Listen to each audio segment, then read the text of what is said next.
My name is Umesh Paliwal, I am the को founder of analysis zone.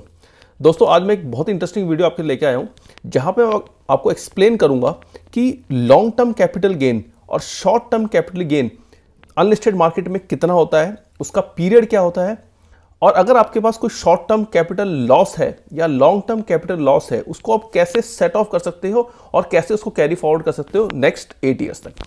तो चलिए शुरू करते हैं इस वीडियो को। तो जैसे कि आप देख रहे हो, शॉर्ट टर्म कैपिटल गेन जो होता है वो लेस देन 2 ईयर के लिए होता है अनलिस्टेड मार्केट के अंदर। इसका मतलब ये है कि अगर आप कोई भी स्टॉक खरीदते हो और उसको अगर 2 साल के अंदर सेल आउट कर देते हो तो वहां पर शॉर्ट टर्म कैपिटल गेन माना जाता है। अगर मैं लॉन्ग टर्म कैपिटल गेन की बात करूं तो अगर आप 2 साल से आगे उस शेयर को होल्ड करते हो और उसके बाद बेचते हो तो उस पर एप्लीकेबिलिटी लगती है लॉन्ग टर्म कैपिटल गेन की। तो जो भी शॉर्ट टर्म कैपिटल गेन आपको होता है वो सीधे सीधे आपकी इनकम में ऐड हो जाता है। ठीक है, तो अब टैक्सेस कैसे लगेंगे शॉर्ट टर्म कैपिटल गेन पे, वो डिपेंड करेंगे आपकी इनकम पे। जैसा कि आपको पता है, इंडिया में आज की डेट में 2 टाइप के टैक्स स्लैब्स हैं जो इनकम टैक्स आपको देता है। ओल्ड टैक्स स्लैब आप सिलेक्ट कर सकते हो या न्यू टैक्स स्लैब सिलेक्ट कर सकते हो। तो जो भी इनकम टैक्स स्लैब आपने सिलेक्ट कर रखा है और जिस इनकम ब्रैकेट के अंदर आपका इनकम टैक्स आता है, उतना इनकम टैक्स आपको शॉर्ट टर्म कैपिटल गेन में भी पे करना पड़ेगा। अगर मान लेते हैं आपकी इनकम 15 लाख से ऊपर है और आप 30% के ब्रैकेट में आते हो, तो जो भी शॉर्ट टर्म कैपिटल गेन होगा उस पर 30% टैक्स आपको देना पड़ेगा। अगर आप 0 से 2.5 लाख के बैंड में आते हो और आपका टैक्स स्लैब 0 है तो आपको शॉर्ट टर्म कैपिटल गेन पे कोई भी टैक्स देने की जरूरत नहीं है।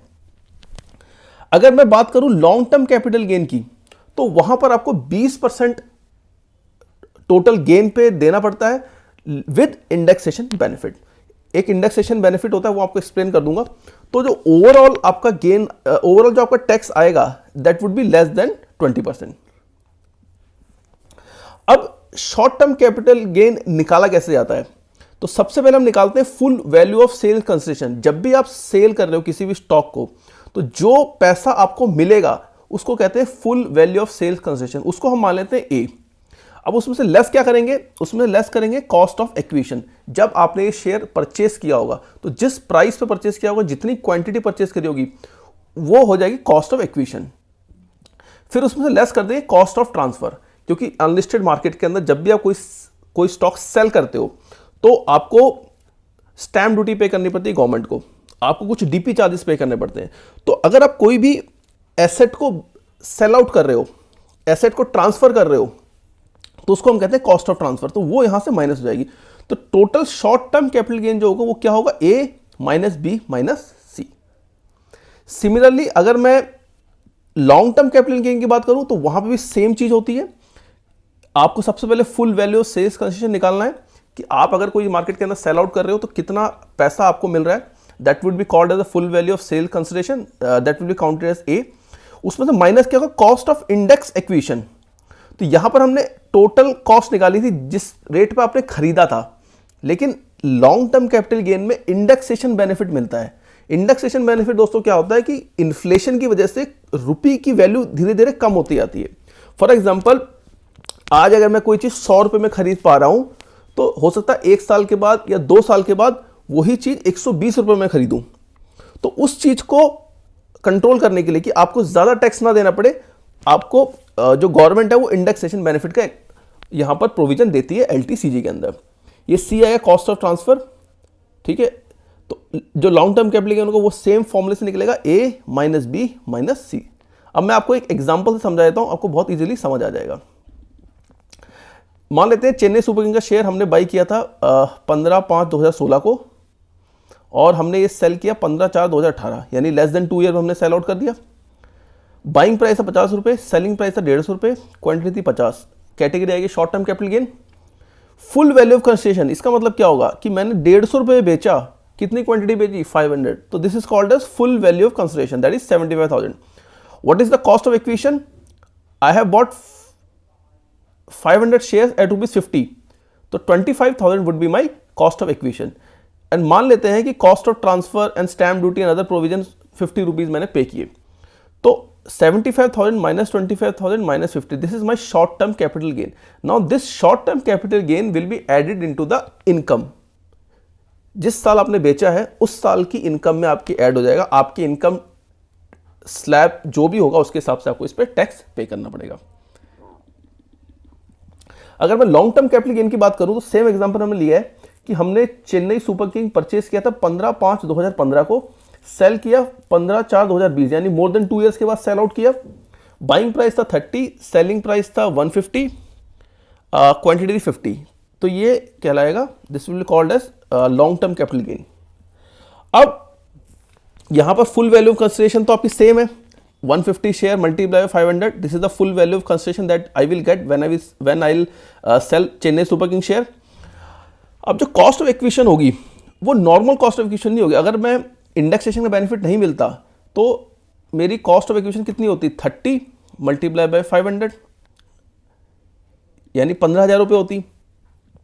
लेकिन यहां पर कॉस्ट ऑफ इंडेक्स एक्विजिशन का एग्जांपल हमें चेकआउट करना है कैसे होता है.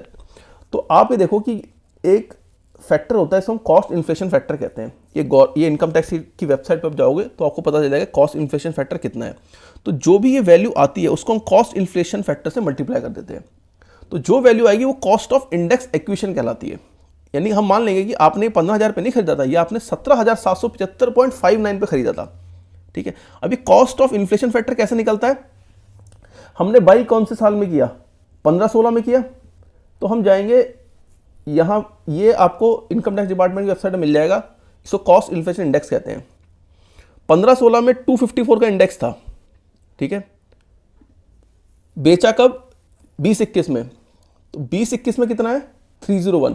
तो 254 और यहां पे कितना, 301. जब 301 को आप 254 से डिवाइड करोगे तो जो फैक्टर आएगा उस फैक्टर को हम कहते हैं कॉस्ट इन्फ्लेशन फैक्टर, वो है 1.18.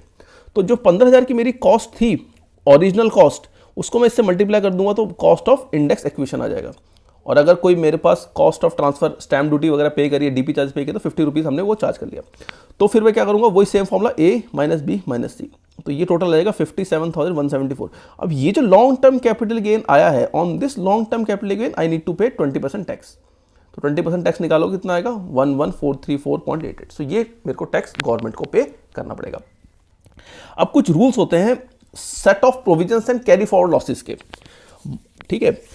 मान लेते हैं कि आपको कोई शॉर्ट टर्म कैपिटल लॉस हुआ है, मान लेते हैं इस साल आपको कोई लॉस हो गया, तो उस लॉस को आप शॉर्ट टर्म कैपिटल गेन या लॉन्ग टर्म कैपिटल गेन के साथ सेट ऑफ कर सकते हो.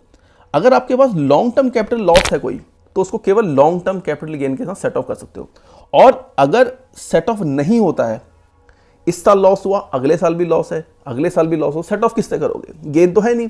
तो उस कंडीशन में क्या होता है कि ये जो शॉर्ट टर्म कैपिटल गेन है या शॉर्ट टर्म कैपिटल लॉस है या लॉन्ग टर्म कैपिटल लॉस है, इसको आप 8 ईयर्स तक कैरी फॉरवर्ड कर सकते हो.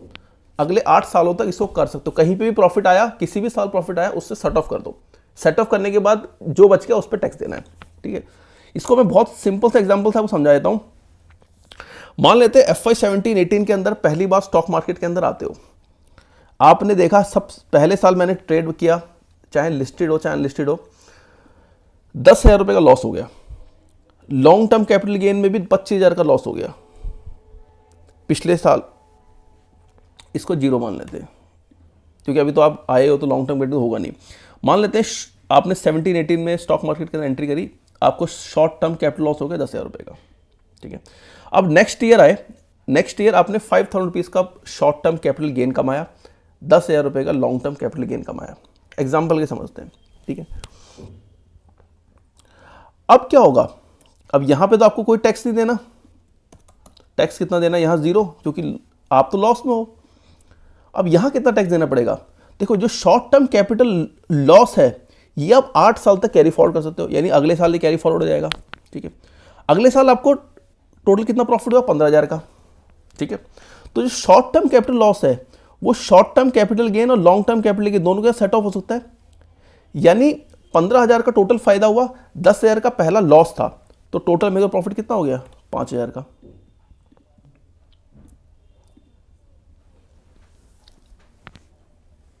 ठीक है. तो शॉर्ट टर्म कैपिटल लॉस को मैंने कवर किया 5,000 से पहले. ठीक है.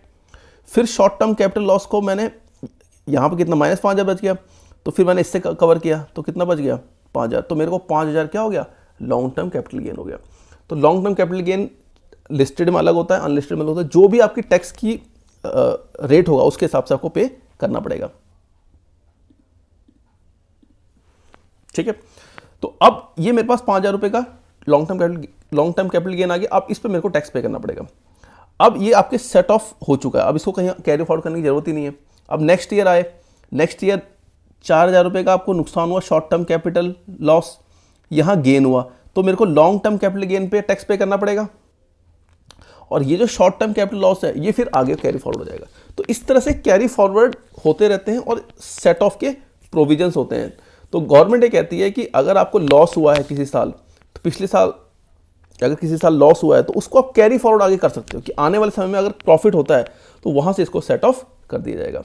तो होप ये वीडियो आपको पसंद आया होगा। यहाँ मैंने एक्सप्लेन किया कि long term capital gain, short term capital gain क्या होता है, कैसे निकाला जाता है, सेट ऑफ प्रोविजन, तो कैरी फॉरवर्ड लॉसेस का क्या प्रोविजन है इनकम टैक्स के अंदर, और जो इंडेक्सेशन बेनिफिट मिलता है लॉन्ग टर्म कैपिटल गेन में अनलिस्टेड मार्केट में, वो कैसे कैलकुलेट किया जाता है। तो अगर आपको वीडियो पसंद आया तो इसको जरूर शेयर कीजिए, लाइक कीजिए, सब्सक्राइब कीजिए हमारे चैनल को, और आने वाले समय में ऐसे ही इंटरेस्टिंग वीडियो और मैं लेके आऊंगा। तब तक के लिए धन्यवाद।